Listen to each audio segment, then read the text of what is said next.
Okay, so yeah, How you doing? you're in my studio. I'm doing okay. I was hoping I would be able to evacuate tomorrow, but that doesn't look like that's going to Well, it's as a brief introduction. Oh, by the way, before we start, are you trying to be careful about your name or anything like that, or your identity? happen. No, Okay, so there's no security concerns? no. Okay. Is there anything that you want to be careful about or not say? No. If you say something that I don't want to talk about, I'll say so. Okay, perfect. Okay. I have one of my cats here, Ozzy. Yeah, well, cats are good with me. As long as they don't talk. This is the reason that it looks like I won't be able to evacuate tomorrow. Oh, you couldn't find someone to take care of them?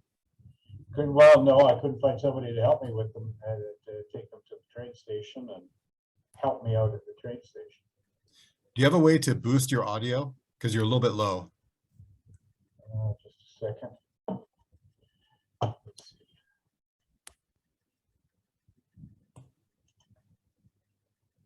Recording devices, microphone,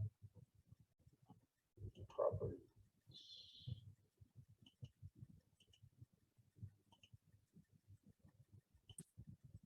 Better? Is that better? Yeah, a little bit.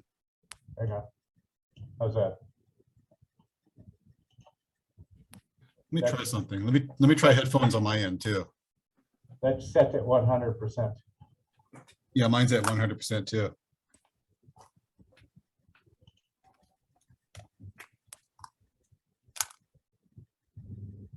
I usually use this computer for teaching, and well, I don't usually use Zoom, but yeah, I don't usually have with it. Yeah, I've been using Zoom a lot for work, so this is like one convenience that I never expected to actually take advantage of. I very rarely use Zoom. Usually I use Google Meet. Well, you're lucky. So So as a brief introduction, we're talking with Frank. He is I guess the owner or the administrator of Radio Free Ukraine. both, yeah. And you are currently in Kyiv in Ukraine. Yeah. We're talking on Saturday, the 5th of March. Tell me how you're doing.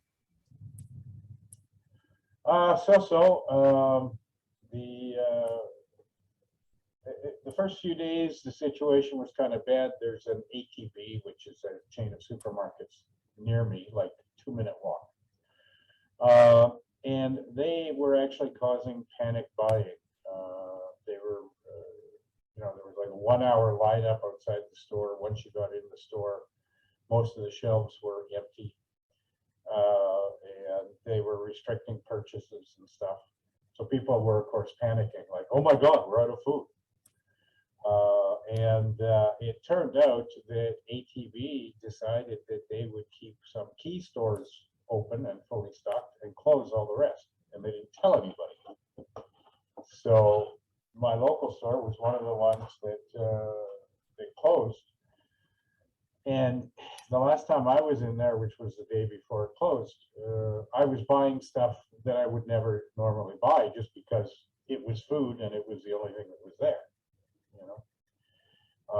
but like I was out today, Echo Market, which is another supermarket chain, is open. I went there the other day and again stood in line for about an hour to get in the store. But once I got into the store, when people got into the store, you could see them visibly relax because it was an island of calm in what has become a very dangerous, crazy world. Shelves were all stocked. The only empty shelves were the shelves that previously carried Russian product. That was all gone. But the shelves were all stocked. There was lots of food and everything else. As a matter of fact, I was able to buy 2 loaves of bread right out of the oven, you know. And you're probably like me. If you've got hot bread in your hand, it's very difficult not to eat the whole thing, you know. So yeah, it's not bad. 2 days ago, like right around the Echo Market is what they call like arena, which is like an open market, you know. Lots of little vendors and grandmothers selling vegetables and everything. And 2 days ago, almost everything was open there. Although, you know, right in front of the market was 3 concrete barriers stretched across the street. It's a main street. They were letting cars through one at a time. There were slick trenches dug into the boulevard, surrounded by sandbags. And they were searching all the cars and buses and people on the buses and everything else before they could get through the barricade. But like I say, most of the shops were open. I went again today. The lineup at Echo is not as long as it was, but it's you know, still about 30 minutes. The market, about half the traders in the market were working, although I did not find what I was looking for. I wanted to buy at least one more power bank. So yeah, actually, Ukrainian people, Kyiv people, they're being very calm, very resilient in all of this. Although, yeah, there is a certain level of stress with everybody, you know. And of course, living in an apartment block, when the neighbors start screaming at each other, you hear it. So I've heard that a little bit. Where I'm located in Kyiv, we do hear the air raid sirens, and occasionally we hear, I shouldn't say occasionally, but we do hear bombs exploding, but not around here, not around us. So it's kind of very peaceful around here. You know that TV show Last Man on Earth, you know, that's kind of like what Kyiv is. You look out the window, like I went out the other day, there was no cars. I took the dog for a walk. There was no cars. There was no other people. So, I mean, the entire city was silent, you know, something that you would never believe, even, you know, not even any background noise. The only background noise being the occasional bomb or missile exploding. So just as a little bit of background, if I recall correctly, you're originally from Canada. Right. Yeah, I'm originally from Canada, and actually I came to Ukraine by accident. I was a consultant for hotels and restaurants, and I worked all over the world. I think 18 countries. And I worked exclusively in Russia for 3 years, everywhere from St. Petersburg to Vladivostok and even Murmansk. I was very popular in Russia, and I went to do a project in Bulgaria. And while I was in Bulgaria, I knew I needed a new Russian visa, but Putin got angry with the EU and he changed the visa laws. And nobody knew what was going on, nobody knew what was happening. And I had another year's worth of projects lined up in Russia, and I had to cancel them. And when I finished in Bulgaria, it was in December, and I had an American friend living here in Kyiv, and he said, come to Kyiv for Christmas. You know, you can stay at my place. He had a 6-room flat, and he was living alone. He said, come to my place for Christmas, for New Year's. So that's what I did. I took the train from Bulgaria to Kyiv. I had done consulting in Kyiv before for the 2 biggest restaurant chains, but I never got to see any in Kyiv. Really never got to interact with anybody in Kyiv because they both rented me apartments. They would pick me up at like 8 o'clock in the morning and, you know, drop me off back see anything or got to experience Kyiv. So I was here for a couple of weeks, and I decided, I had to cancel my projects in Russia. So, I think I'd like to stay here maximum 2 years, unpack my suitcase for a change. Because prior to that, the consulting business, I was home maybe 2 weeks of the year in Canada and not consecutive. I can remember the worst was I flew from consulting job in Tokyo, landed in Canada at like 6:30 at night, threw my clothes in the washing machine at 9 o'clock the next morning. I was on my way to the airport to go to Vienna. So it was kind of crazy. So anyway, I decided I would stay here 2 years, and then the crisis hit. And that 2014? 2008. Oh, okay. And that was when the consulting industry dried up. So, but I knew that there wasn't a lot of consulting work for me here in Ukraine. So I decided that I would teach. Years ago, I taught school and taught adult ed in Canada, and I decided I would go back to teaching. I taught in Kyiv for about 7 months, and then I taught in Odessa for about 5 months, and then I went to Zaporozhye, where I ended up having my own school for 14 years. And that kind of died with the pandemic. So in June 2021, I decided to move back to Kyiv. And I was working for a couple of schools here, doing well.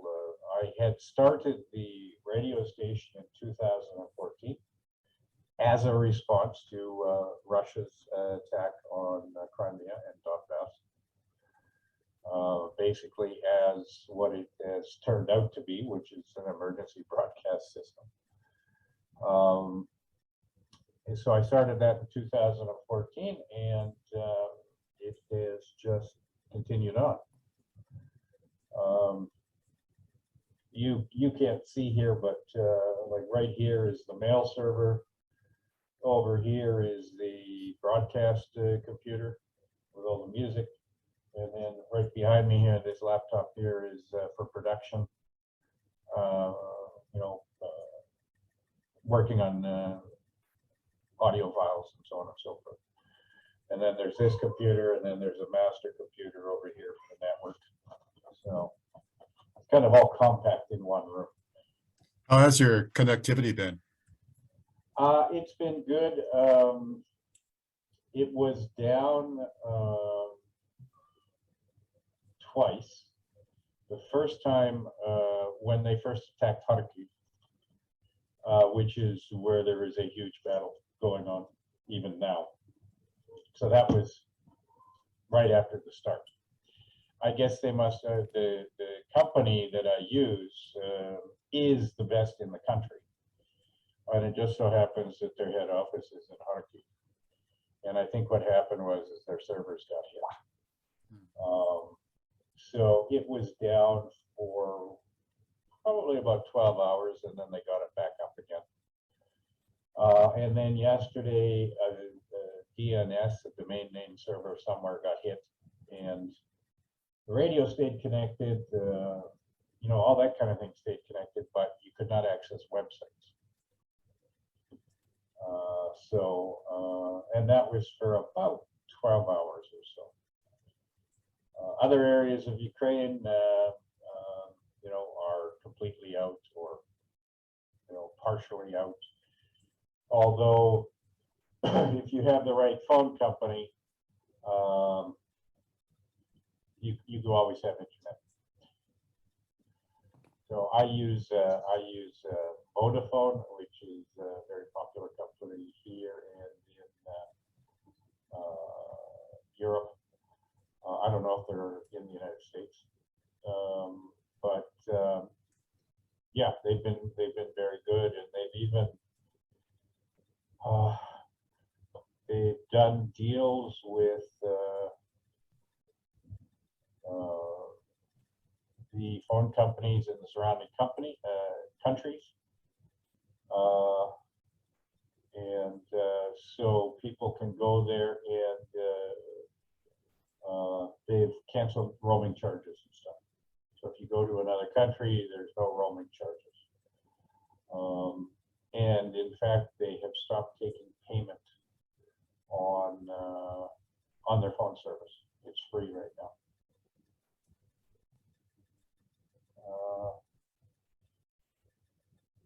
Oh, that's bad news. What happened? There is no evacuation train tomorrow to Warsaw.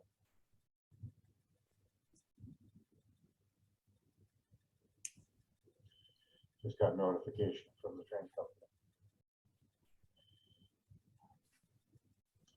I was hoping, well, like I say, I was hoping to go tomorrow, but that all depends on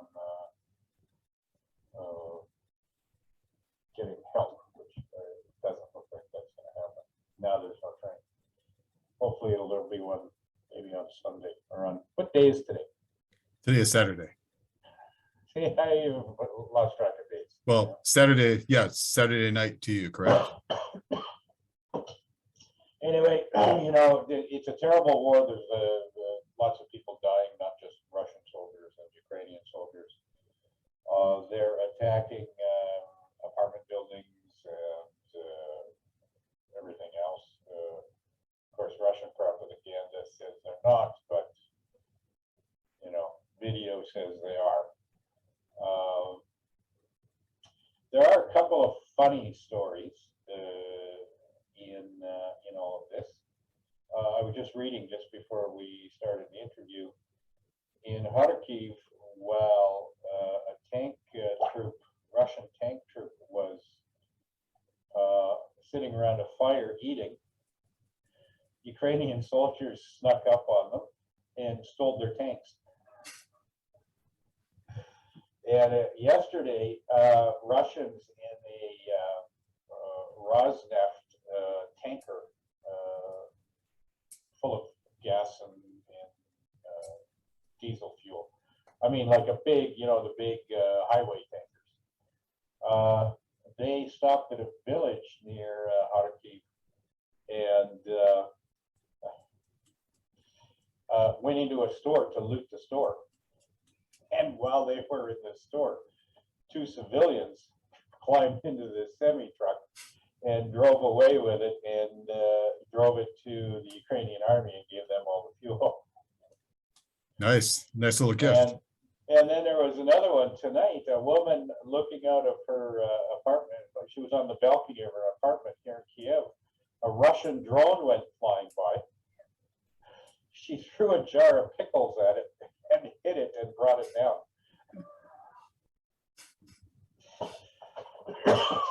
So yeah, that's really hilarious. Taking down a Russian drone with a jar of pickles. Yeah, I'm gonna need a full vetting on that story. Yeah.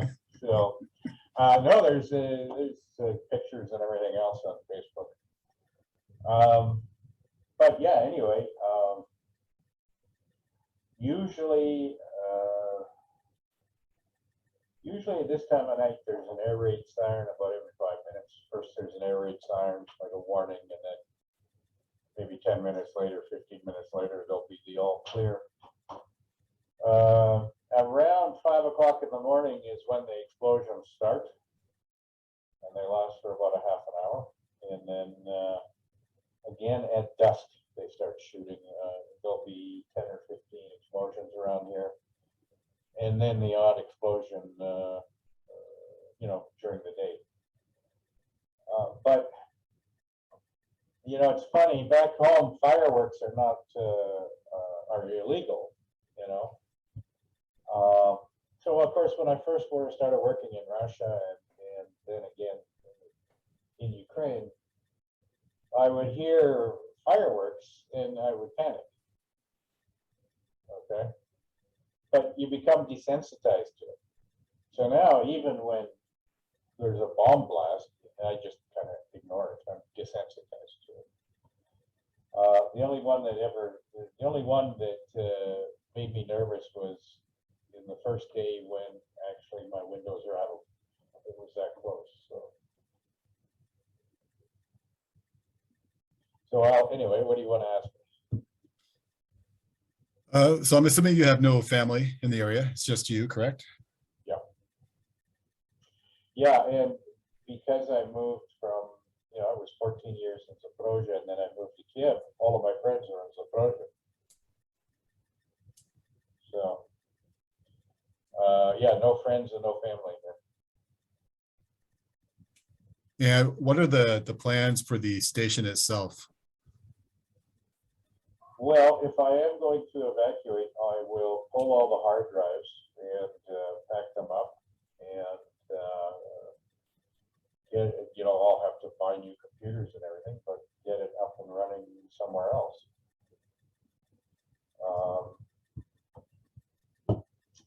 We'll have to see what happens, but I mean, I've got thousands of dollars worth of equipment sitting there that are, that are going to be left. When I've already made a list, and I've started pulling stuff together. When I do go, it's going to be me, the pets, hard drives, and a couple clean pairs of clean socks and a couple pairs of clean underwear, and that's it. Because I've heard that they're keeping all the men in the country between 16 and 60 or something like that. But I guess if as a foreign national, you're allowed to leave. Between the ages of 18 and 60. Okay. But yes, foreign nationals can leave. And I've got it both ways. I'm a foreign national and I'm over 60,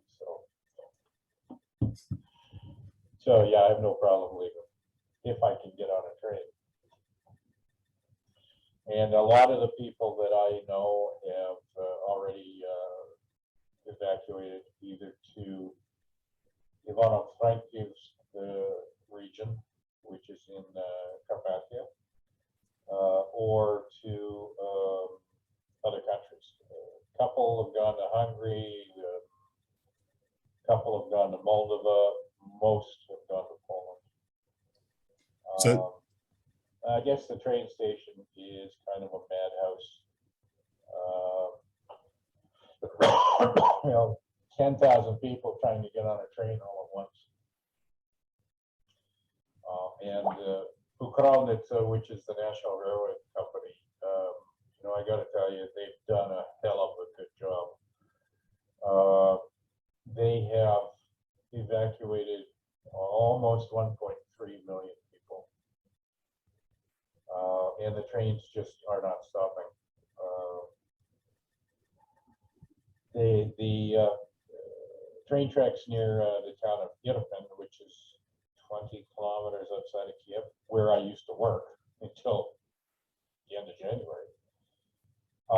The train tracks out that way were hit by a Russian missile, and luckily it was a train coming back from Poland, so it was empty, and it knocked out two cars.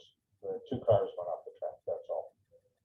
So Ukravnitsa said, no problem, we're angry that we lost two evacuation cars, we'll find two more, and in the meantime we'll just go down this other route. The town of Irpin, which, like I say, is about 20 kilometers away from me, has pretty much been wiped off the map. wow. There is an army base there as well as a medical hospital. In fact, the school I was working at, it was a private boarding school in like a British traditional boarding school, It was right across the street from the army base and from the military hospital. In order to slow down the Russians, the Ukrainian army blew two bridges at Kyiv to stop them from getting across the river. You might see pictures on Facebook right now. Matter of fact, if you go to the Radio Free Ukraine page on Facebook, you'll see some pictures there of the crowds in evacuated down through the riverbank under the rubble of the bridge. And what is becoming a famous photo of a soldier carrying a baby in a blue snowsuit, that was taken at Ivacuation. I had a lot of friends there. Luckily, everybody I knew has evacuated. I seem to be about the only one left here. There's a couple of people I know who, because they have elderly relatives, are not leaving because the elderly relatives, babushkas, grandmothers, are saying, no, I was born here, I'll die here. So the families are staying to look after them, but other than that, everybody else is gone. So as a side note, any suggestions in terms of websites or places that people can go to either donate or help out or things like that? There's lots of them. I believe on my website and on my Instagram, not on the website, on Facebook and on Instagram, we posted some links there, so they can just kind of scroll through the stories, and there's some links there. There's lots of an effort being done to help Ukraine. Russia has, of course, a much larger army. The last reports are that they have committed 80% of the forces they had surrounding Ukraine. But if you look at a map, a territorial map, they've actually taken very little. They thought it would be a cakewalk. They thought it would be, pretty girls in Vyshyvankas, the famous embroidered shirts, sticking flowers in the muzzles of their guns, and that's definitely not what they got from anybody. They came to liberate Ukraine, but there's nothing to be liberated from.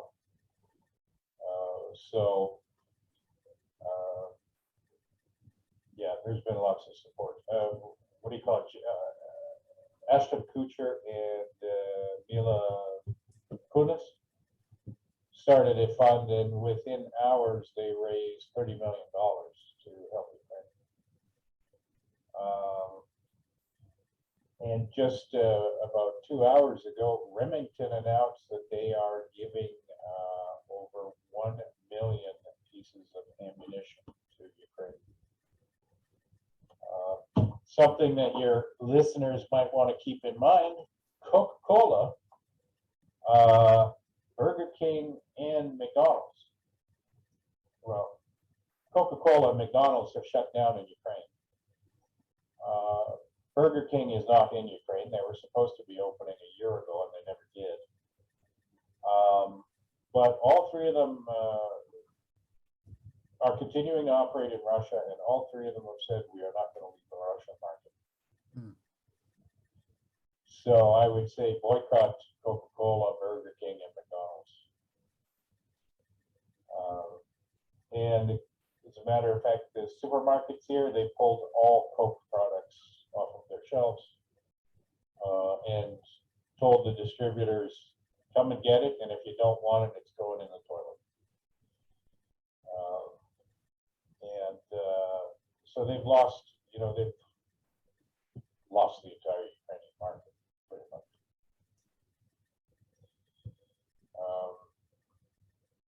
From what I have seen, all these companies that are leaving Russia, they've lost about 200,000 jobs, direct jobs, not including all of the other Russian companies that work supplying all of these international companies that are in Russia. All the companies that are shut down in Russia, I mean, it's going to be millions of people out of work in Russia. And 20 years ago when I worked in Russia, or 16 years ago when I worked in Russia, the ruble was at 22 rubles to the dollar. last time I checked today, it was 123 rubles to the dollar. 2 weeks ago, it was at 73 before Putin invaded Ukraine. Yeah, it's good to see the world is having an effect in that way, and hopefully it'll continue. Yeah, lots of oligarchs are having their ships and planes and everything seized. I've heard that, I've seen in the news that a lot of Russian oligarchs have taken their big mega yachts to Maldives because Maldives doesn't have any sanctions. So,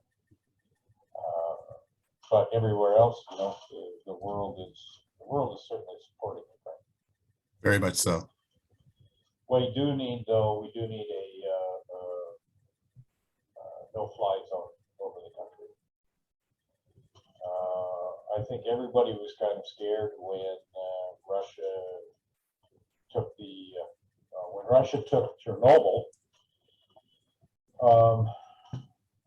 You know, ever since Chernobyl happened, there are radiation detectors around Kyiv, which are continually monitored. And when Russia took Chernobyl, they did damage one of the storage facilities, and there was a spike in radiation levels. And then the other night, when they started shooting in Energodar, the Zaporozhye nuclear power station, there were a lot of people shitting their pants. Oh, no doubt. Here as well. Yeah. I think that was that was the one event I think that really showed that Russia doesn't care. Yeah. Like they're willing to do whatever it takes. They destroyed an administration building, and they did do some damage to the reactor buildings, but reports are that the reactor cores are okay. They are keeping the plant personnel, holding them hostage. The administration building, they would not let firefighters fight the fire. The plant workers, like I say, they're being held hostage, being forced to keep the reactors going.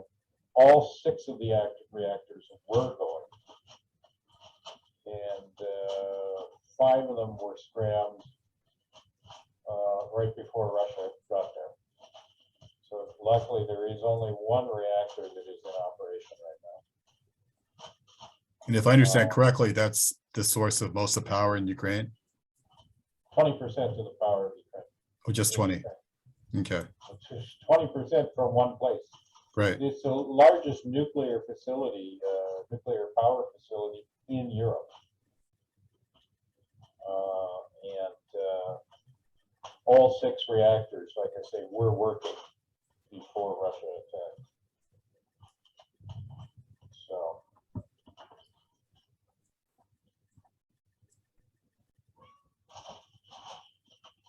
Yeah, go play over there. Cat. I don't know if you can hear all that noise. It's the cat playing with the plastic bag. No worries. Well, yeah, we definitely need a no-fly zone. The majority of our Air Force is still flying. And Europe just gave Ukraine 70 more fighter jets. You know, the Ukrainian Air Force sent people to Poland to pick up these fighter jets. Poland has opened their airports to Ukrainian aircraft on an emergency basis.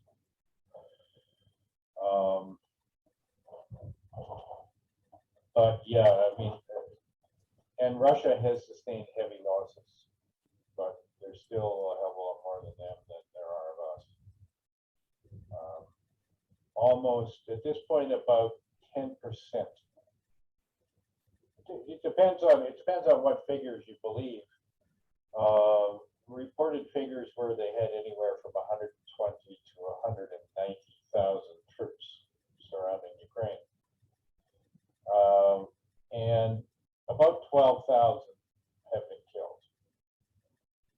because I mean, we're counting the bodies and everything else. So if you believe the figure of 120,000 troops, then 10% of them have been killed already.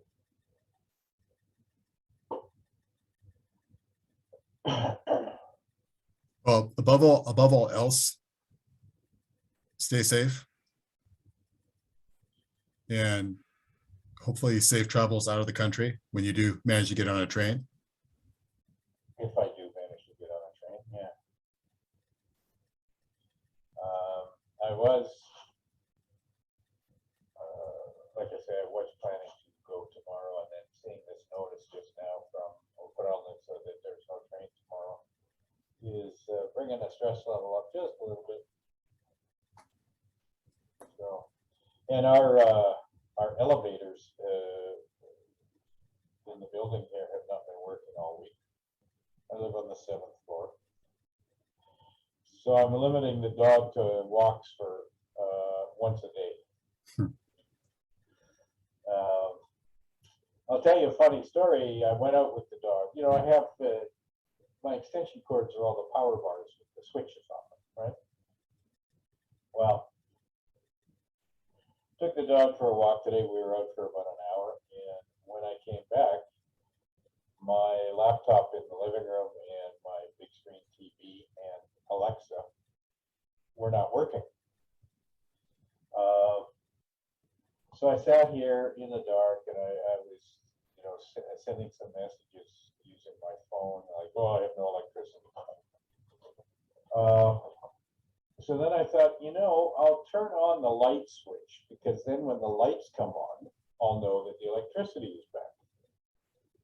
Well, I turned on the light switch and I had light.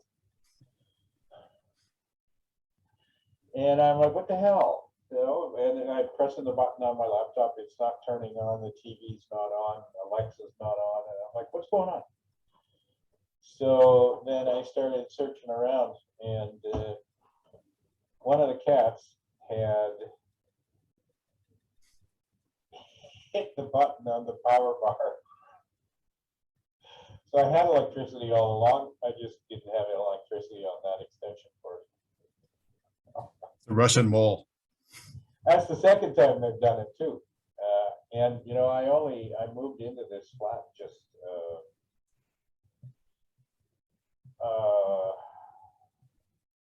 how long have I been here? I lost track of time. I moved into this flat on the 13th of February. Wow. And like,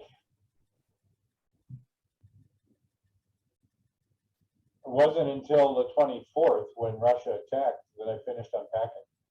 Wow. So, as a matter of fact, I found one box yesterday that I still hadn't unpacked, and I finished doing that. So you just lock up when you leave and hope to come back later?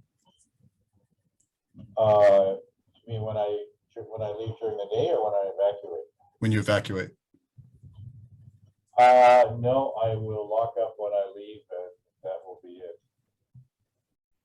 I'll be taking a couple of shirts, a couple of pair of socks, and a couple of pair of underwear with me, and the animals, and the hard drives, and that'll be it.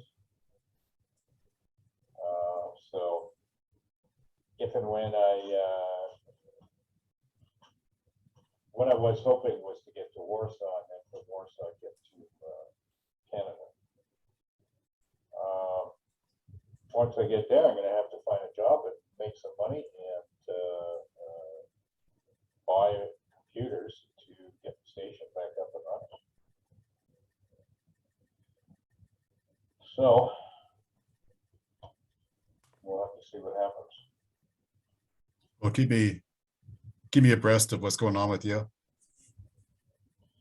Yeah, for sure. We'll keep in touch on Facebook.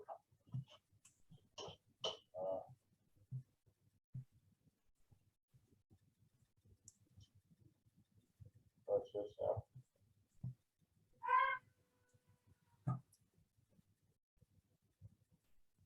just a second. Oh, wait a minute.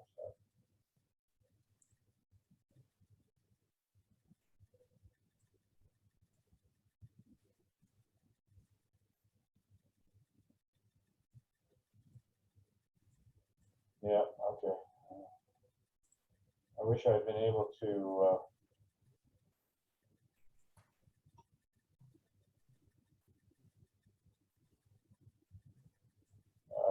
get on that train today, because it doesn't look like there's going to be another one. Do you have any other options? No. Wow. But the only thing that Russia has not done so far is attack those evacuation trains. But, you know, I don't know if everybody heard that Russia had, you know, had agreed to these evacuation corridors out of like Mariupol and Kherson and Kharkiv, the badly hit cities. That lasted about 10 minutes. Hmm. And I said that, you know, when they announced that Russia had agreed to these, I knew that was going to happen. They did the same thing in Donbass. Agreed to a humanitarian convoy or corridor, and then as soon as people get into it, start shooting. And that's what they did at Mariupol. That was the first city that was supposed to have a evacuation corridor. You know, it lasted about 10 minutes, and the buses started leaving, and Russia started shooting at the convoys. So they have stopped doing the humanitarian convoys. Wow. And I guess from what I've read, the train station in Kyiv is surrounded by thousands of abandoned cars. People who drove to the train station and just abandoned their car and got on a train. And in fact, the police have said, do not abandon your cars. Get them away from the train station, or we're going to start towing them. And I don't think anybody gives a shit. You want to tow my car? Go ahead. You know, I'm in Poland or wherever the hell they've gone. So. I'm assuming they didn't leave the keys. Well, it would be nice if they had left the keys, right? But yeah, probably not. Yeah, and I would imagine that any car that got left at the train station is not a car that would make it to Poland, or you know, we're talking like old Ladas and things. There's probably a million of them parked around the train station now.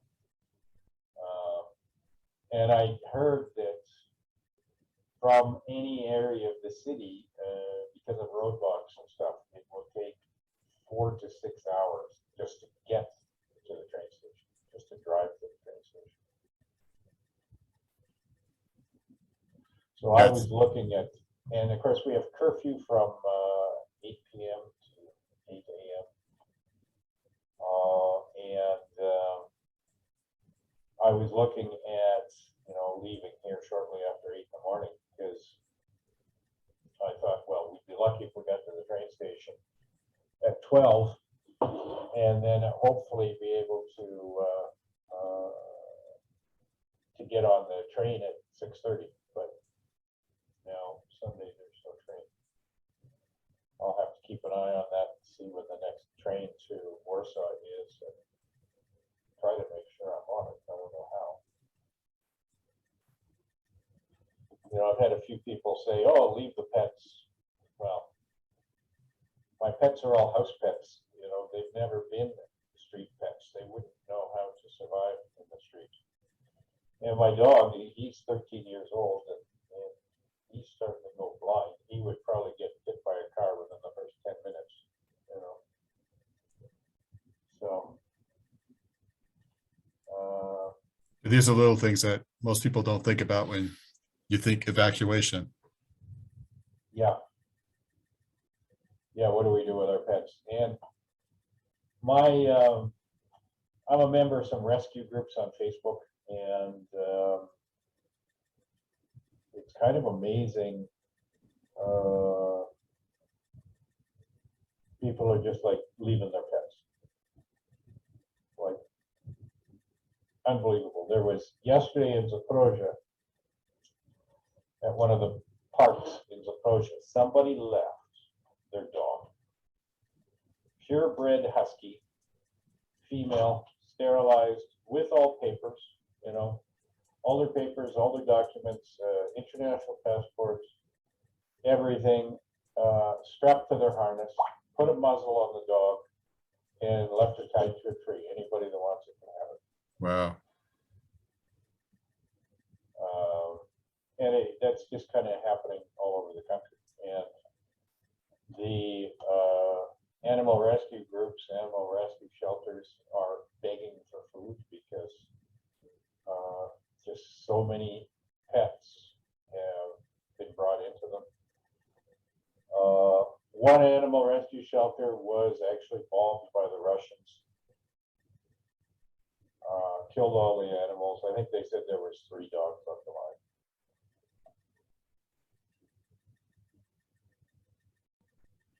I mean, and who knows what's going to end up happening? The Russian economy is destroyed. The troll is sitting in a bunker somewhere, saying, "I'm not going to stop." You know, I mean, they've got these negotiations going on, but they're a waste of time because he keeps demanding the same thing: denazification of Ukraine, demilitarization of Ukraine. Ukraine can't join NATO. Ukraine can't join EU, and any Soviet country that joined NATO or the EU after 1997 must quit. And you know, all of these post-Soviet countries are saying, "Fuck you," you know. So it can go 2 ways at this point, because he is getting beaten very badly here in Ukraine. It's not just the Ukrainian army; it's ordinary citizens. The government created they have the Territorial Defense Force, which is like partisans, besides the army, and then on top of that, they're handing out guns and ammunition to anybody that wants it, that wants to fight Russia, and the demand is overwhelming.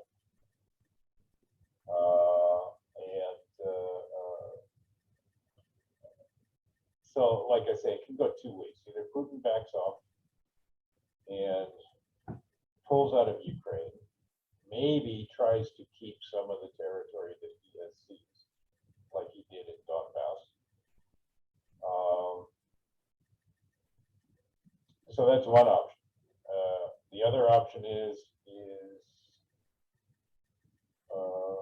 Putin just says, "Fuck it," and goes nuclear. Because he has said that he's not going to stop. You know?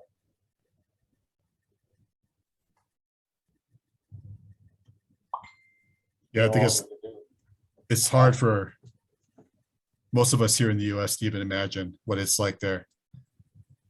And I've said this before, we're so insulated in this country from anything like this at all, that it's hard just to fully understand what someone feels like in your position or any other Ukrainian's position.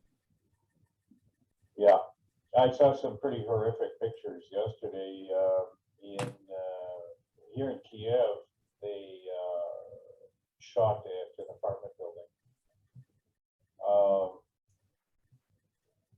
and there were pictures from the street. A babushka, an old grandmother, you know, probably in her late 80s. You could see, you know, her body, her legs were gone. You could see, you know, she still had a cane in her hand, you know, and you know, was probably trying to go buy bread or something. Wow. There's some pretty horrific pictures. An apartment building about 20 floors in Irpin got shot by 4 missiles, like from a Russian aircraft. and the whole building just collapsed. It was like one of these controlled demolitions that you see on TV. You know, whole building just. There was one big apartment building here in Kyiv that got hit by a missile. It was about 30 floors, probably about 5 years old, maybe 6 years old. It got hit in the middle, and well, about halfway up, but on the right-hand side of the building from the video that I saw. And so that entire building is going to have to be demolished, you know, when this is all over, because it's no longer structurally sound. And there was like a 3-story shopping center down, you know, around it on the base, around the base of it. That's going to have to be torn down too. So that just right there, that one building, that's thousands of people homeless. Yeah, it's even just thinking about the whole infrastructure of the country itself. It's just slowly being demolished, and it's going to take decades to get anything back up. Yeah. You know, watch some Russian or watch some American war movies like, well, you know, like Saving Private Ryan or something like that, and take a look at the destruction of the cities. That's Ukraine right now. Right. That's Kharkiv, that's Melitopol, Mariupol, and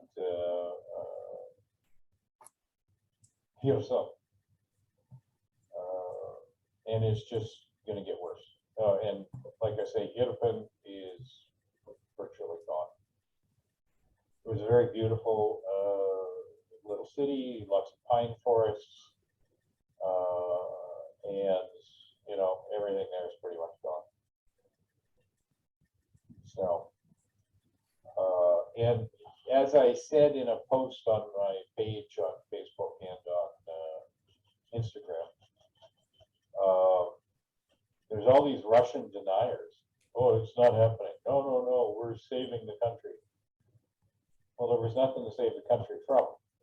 These people reminded me of German citizens at the end of World War II, you know, who denied the death camps and everything else. And those citizens were taken to the death camps, were paraded through the death camps, and forced to dig graves at the death camps. And it wasn't until then that they believed that it had happened. You know? And these people in Russia are exactly the same. Of course, in Russia, it's Russia. Everything now is Russian state media. They've made it illegal to say anything bad about Russia. They've made it illegal to report the truth about the war. Yeah, I think they put more lockdowns over the last few hours as well. Yeah, well, like yesterday, a TV station that actually reported the truth got shut down. And, you know, it's just continually getting worse in Russia. And, you know, the parrots are all copying what the Kremlin tells them to say, you know. So, and the Russian people are being spoon-fed this, and they're, you know, eating it with gusto. Nobody is questioning what Moscow says. It's just like in 2014. I'll give you a good example. In 2014, when I worked in Russia, I had a girlfriend in Russia that I actually was going to marry. And she died of cancer because of, very quickly, like in 1 month, because of misdiagnosis by the doctor. And she had a daughter, and I kept in touch with the daughter. And then in 2014, when Russia was taking Crimea and when they were taking Donbass, I wrote to this daughter and I said, you know me, I'm Canadian, I don't have any involvement in any of this at all, but let me tell you, Putin is lying. You know, I have no reason to lie to you, I'm not lying to you. And her response was, I know you're not lying to me, but neither is Putin.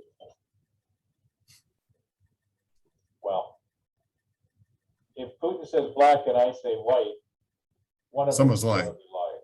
You Yeah. know? So, and that's the Russian people now. Basically, though, with all of these sanctions and everything else, they're going to end up back in the Stone Age, and I hope they enjoy it, because Russia does not have the wherewithal, the equipment, or the expertise to continue with the standard of living that they have had in the last few years. So.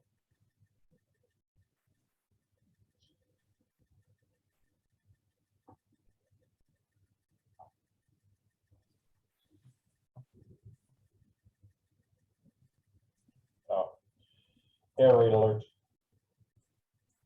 Very timely. Yeah, well, just because there's an air raid alert doesn't mean there's going to be a bomb falling outside my window.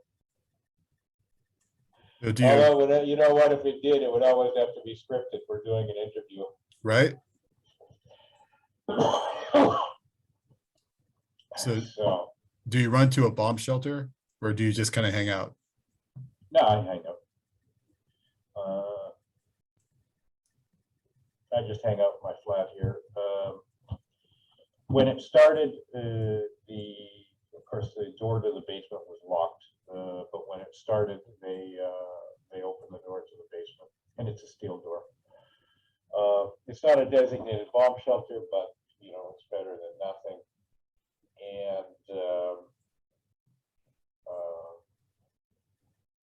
the building that way behind me has 3 bomb shelters, designated bomb shelters in it. And you know, I do want to say one thing. I think it's just because, you know, I'm kind of sounding like I'm making light of it. My area of the city is on the right bank of the Nipper River. On the left bank of the Nipper, they are getting hit bad by missiles and rockets. As a matter of fact, one of them hit. I saw. I don't know if you saw the video of the Russian missile hitting near the big TV tower. That was right by my flat, my old flat. So, yeah, on that side of the city, they're getting hit bad. Here, it's been relatively calm. Like I say, I think probably because of the river. I don't know. But, you know, it's going to be our turn here too pretty soon. And are you familiar with Babin Yar? Yeah, yes. It's where is that where they buried all the Jewish victims? Well, yeah, Germany. It's a mass grave, right? Yeah, it was a mass grave. They found, when it was excavated, they found 33,000, more than 33,000 bodies. But Soviet figures place it at about 120,000 that were killed there. But there were only 33,000 bodies because they burned them. You know, they shot all these people and piled them into this ravine, and you know, poured gasoline on them and, you know, set it on fire. So a lot of the bodies were incinerated. That's where that missile hit, right by the TV station. So even in death, the victims of Babin Yar have no peace, and once again, they're getting attacked by Nazis, this time Russian Nazis. Yeah, I did hear that there was an attack or bomb blast at the memorial for that. Yeah, yeah, and that was right by my place. It was a nice park and the memorial for Babin Yar. Yeah, so I mean, they're even attacking the dead, you know. And if anybody tries to tell you that they're not attacking civilians, they don't know what they're talking about. They should stop listening to Tucker Carlson. Now we're getting lots of reports over here that are fairly well balanced. But Yeah. it could be that I just ignore certain aspects of the media. So Well, yeah, you always ignore the aspects of the media that are idiots. yeah, Like Tucker Carlson. But I understand, I was reading an article today, one Fox reporter, since this has started, has been basically attacking anybody, any of her colleagues that are misrepresenting the news, and correcting what they say. You know, people like Tucker Carlson and a few others.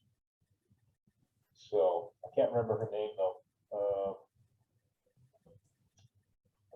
But well, what can you do?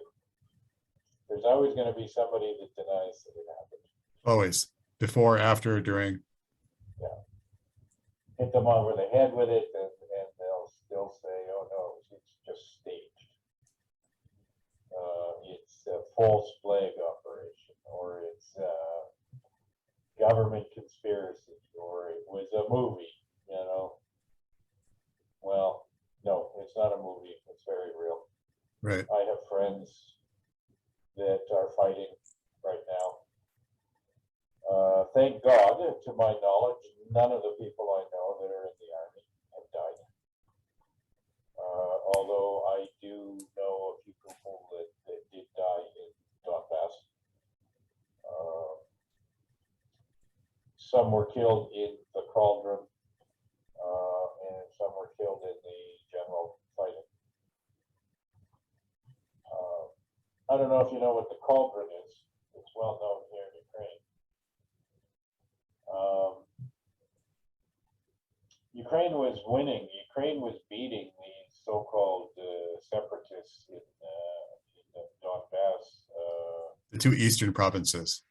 Yeah, they were just about ready to go into Donetsk and Lugansk cities and clean them out.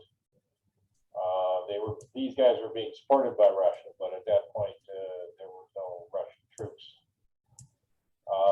Well, you know, they were within a couple of days of finishing the whole thing, and Putin sent in the Russian army across the border,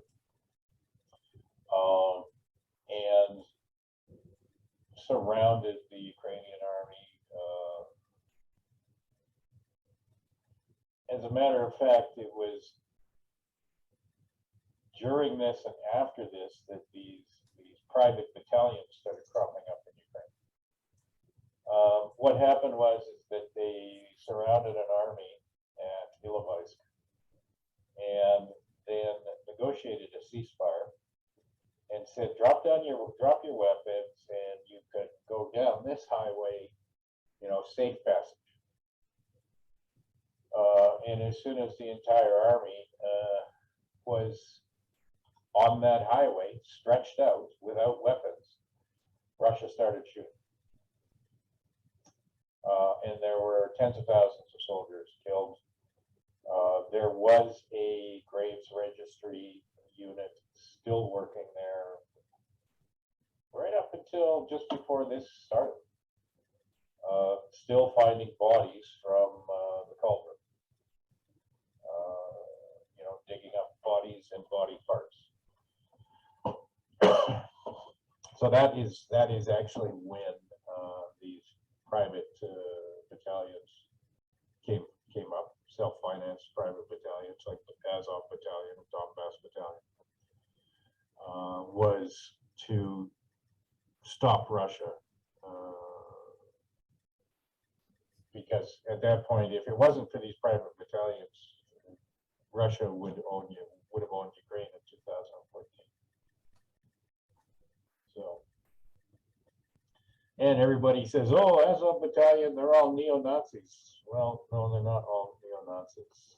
They're nationalists. They're not all neo-Nazis, and there's probably as many neo-Nazis in Azov Battalion as there are in the U.S. military, the Canadian military. I mean, even the German military. I mean, they're everywhere.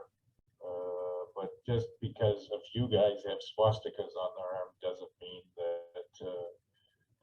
that they're all neo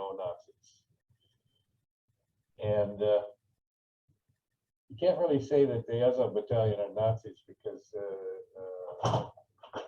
they're not interested in killing Jews. They're just They're ready to- nationalists. They're nationalists, and I mean, they're interested in Ukraine. And keeping people like Putin out of Ukraine. A friend of mine in Canada just wrote me saying that Putin has just stated that placing sanctions against Russia is a declaration of war. Wow. So he said, he said to me, so is this declaring war against the world then? Yeah, basically. If Putin is saying that sanctions are a declaration of war, then obviously he has just declared World War III. So,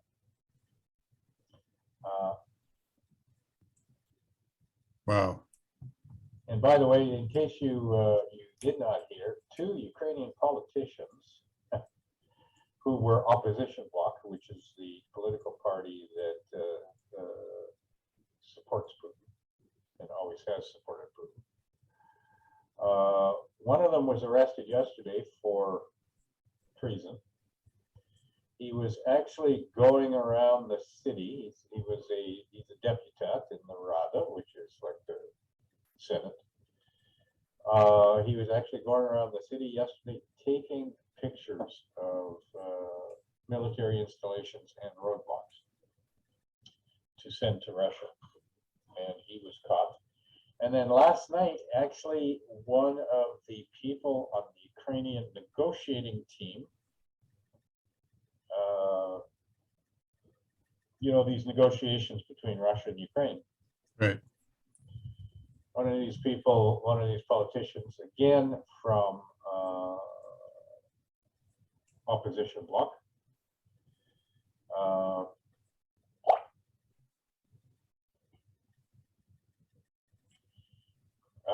they went to arrest him last night. The SBU went to arrest him last night for treason. And he's dead because he started shooting. So even in a time of war, there are idiots that still support, Ukrainian idiots that still support opposition bloc. You got to know the history of Ukraine. When Yanukovych was elected, there was a strong economy, and when Yanukovych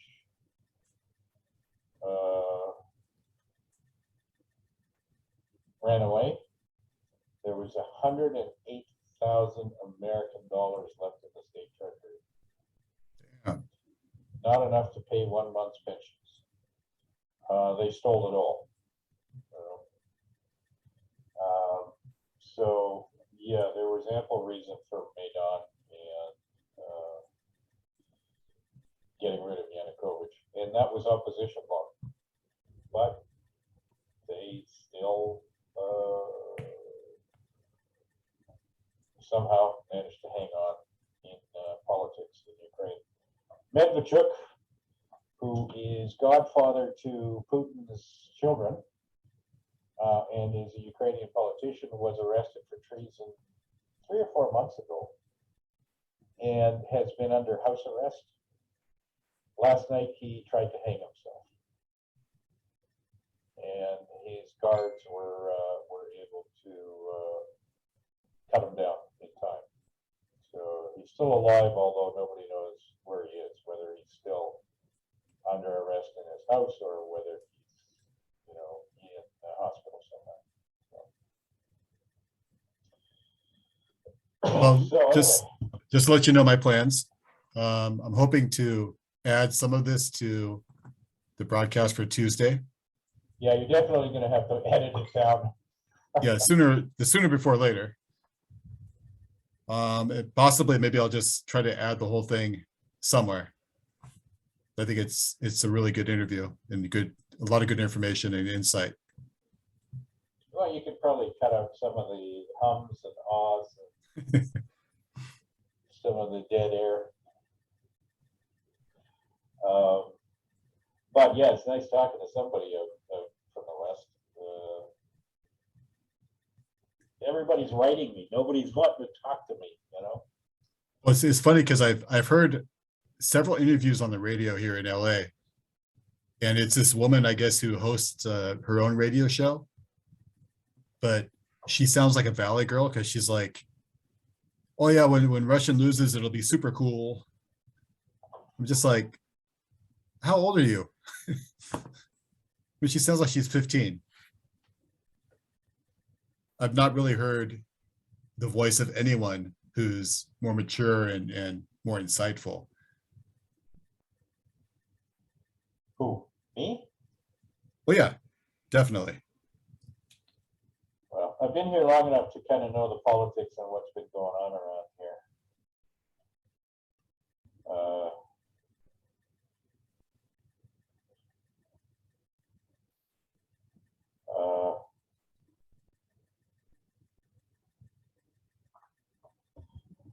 So, you know, and to know the background of what's been happening. You know, one of the reasons that I decided to stay in Ukraine, you know, way back at the beginning when I said that I would stay here a maximum of 2 years, is because Ukraine has always had a very Western outlook. I mean, I grew up in Winnipeg, and when I was young, the Ukrainian diaspora was probably the biggest diaspora in Winnipeg.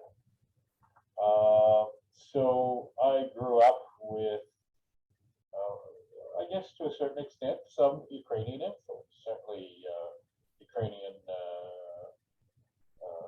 cuisine and, you know, stuff like that, that you just kind of assimilate by osmosis from growing up there, right? So I found, after working in Russia for 3 years, when I came to Ukraine, I found it very refreshing, very Western. I actually, about a year before I came to Ukraine, I was consulting to a hotel in Georgia,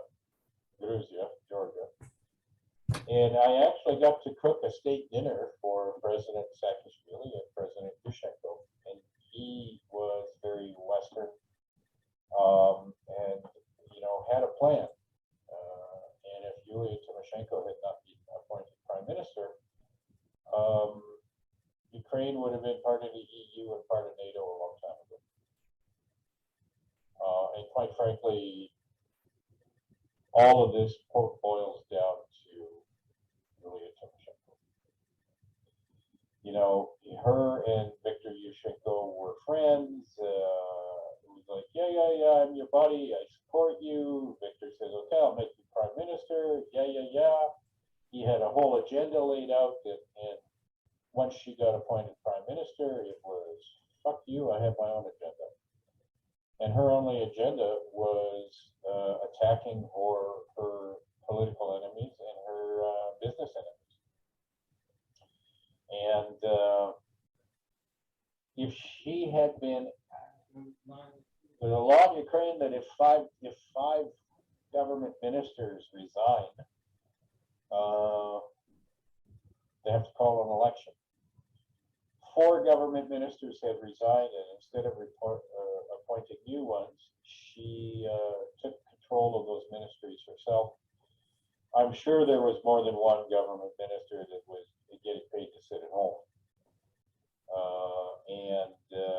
So if she had been a good prime minister to start with, none of this would have happened, because Yanukovych would never have been elected. Even I can remember, even I saying to students,